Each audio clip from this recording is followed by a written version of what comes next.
Hey friends, Justin here with a reaction to Reservation Dogs Episode 6, Hunting. This was a surprisingly emotional and I want to say solemn episode. I really feel that they touched on a lot of subtle issues in uh, communities of color, indigenous communities, and oppressed groups all over the country. This was an interesting episode. So it opens in a really cinematic way. Leon is out hunting as he normally does for deer, and he's approached in the woods by a tall, dark figure with red eyes. I'm not gonna lie, guys, when I first saw the figure, I audibly gasped.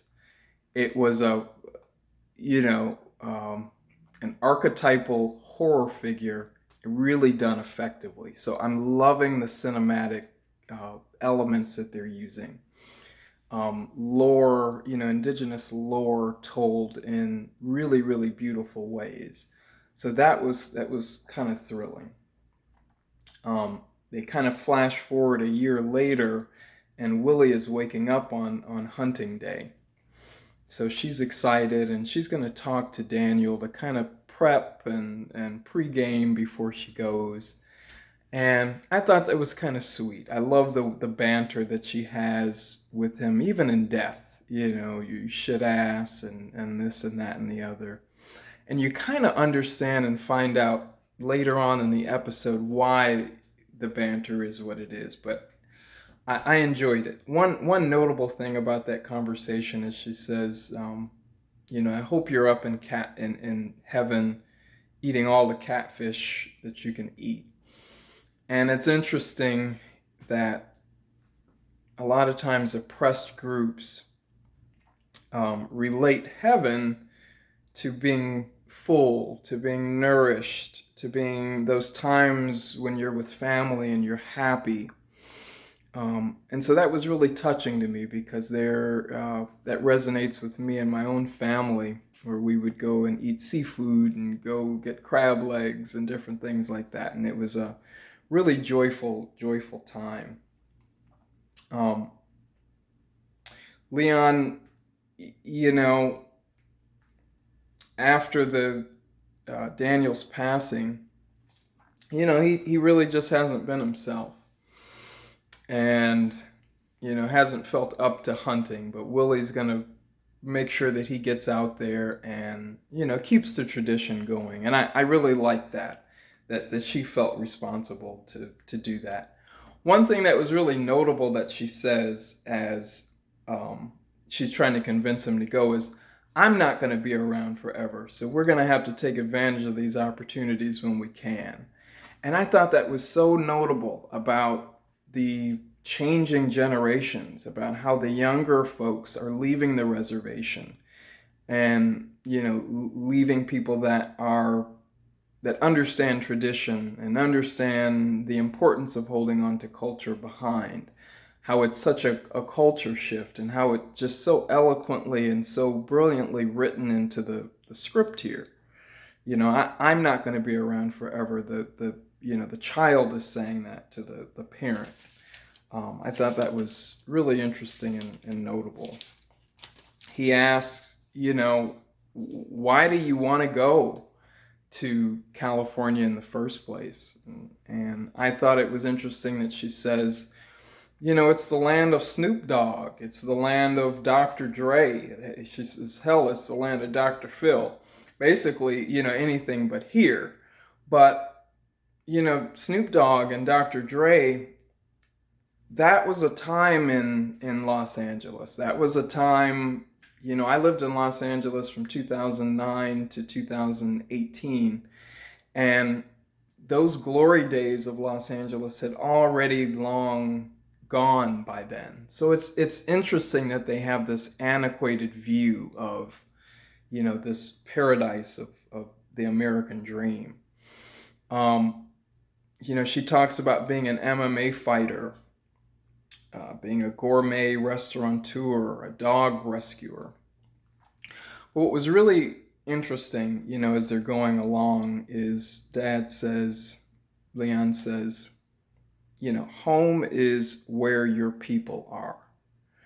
And that really, I don't know, it resonated with me. It really stuck with me, when he said that. Home is where your people are.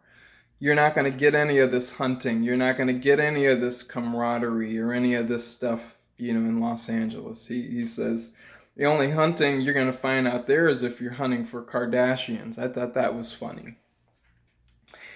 In the background, they're just so witty and smart, the writers. They're hunting and they've walked onto private property. They have to duck under a sign that says no trespassing just to get to this, I don't want to say ancient, but this land that has belonged to them and their family for time out of mind. And because a couple generations ago, someone signed a piece of paper over to another person, what does that mean in terms of entitlement to the land? I thought that the commentary there was really smart, and it wasn't lost on me, and I hope it wasn't to you as well. This is our land. We haven't seen these buckos. One criticism that I'm going to give, and it was something that was brought up by another commenter in one of the past videos, is that the white people that they put on the show, and I understand it, but they are always very one-dimensional. The characters that they talk about, cancel culture, wokeness, Mexicans, they're just, blurting out these lines. And I kind of think, and help me with this, guys, I think it's a wasted opportunity to actually have a dialogue with that community. I think by painting them in just one dimension, it just pushes them into a corner where they can't really dialogue with us and kind of engage in this beautiful show. Share with me. I think there's a lot of ways to look at that. How do you feel about that? It's revealed that Tall Man is who Dad has seen. And you guys, fill me in if Tall Man is a part of indigenous lore. I thought, oh my goodness, that character was creepy in the way that they did it. But when Willie says, did you ever stop to think that could be Daniel, that could be his spirit, that could be him telling you goodbye? Oh my goodness, that was haunting for me, and I think it was healing, and it was haunting for Dad as well. It was revealed in this episode that Daniel's spirit was troubled while he was here on Earth. He had visions of flight away from the reservation as well.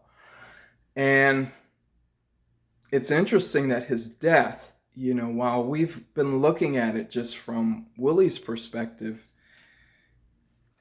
has kind of destroyed the family. His lack of satisfaction with reservation life and culture, and the nature of his spirit has caused the family to, become heartbroken and to become what they are. Dad says to Willie at one point, I'm sorry for the way that I am, this depressed, this tiredness.